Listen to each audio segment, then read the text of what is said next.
Today's idea is for The Big Bang Theory, and when I say The Big Bang Theory, I'm talking about the CBS sitcom. We've seen on several occasions that Sheldon would have been far more comfortable had Leonard's mother been his mother, and that Leonard probably would have been more comfortable in the loving and nurturing home that Sheldon had.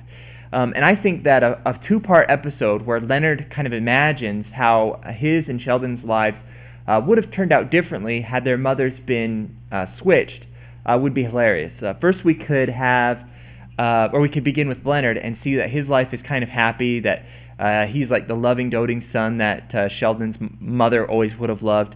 And then we see that Sheldon, under the strict and logical hand of Leonard's mother, has actually become the evil, maniacal ruler of the world. And I think it would be really funny if the first time we see Sheldon, he's donning a uniform kind of close to that of General Zod from Superman, with a beard or a mustache and a shaved head and a scar over one eye. I think that would just be a really funny, almost polar opposite of how Sheldon kind of turned out. And then as for the other characters, I think Amy Farrah Fowler could be like Sheldon's leather-clad, kind of vixen right-hand woman.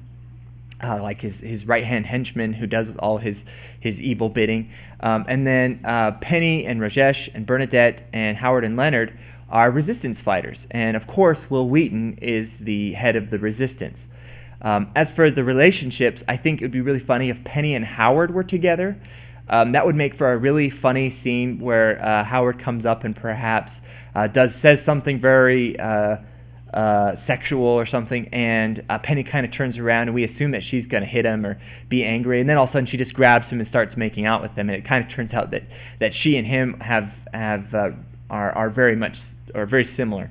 And then of course Rajesh and Bernadette could be together because Rajesh has always wanted to be with Bernadette, so I think that'd just be a funny little alteration to the interpersonal relationships. Now, as for the story, it could be that Leonard and Howard and Rajesh and Penny are sent on a mission to basically assassinate Sheldon, and it doesn't exactly go as planned, and so they get captured or whatever. I haven't really, I don't want to give too much away or tell too much about the story, because if this ever were to be picked up, this idea to be picked up, I wouldn't want to expose too much of it. But that kind of gives you the basic premise of what I think would be really funny. And I'm Richard Christian Maxfield, and that's my idea.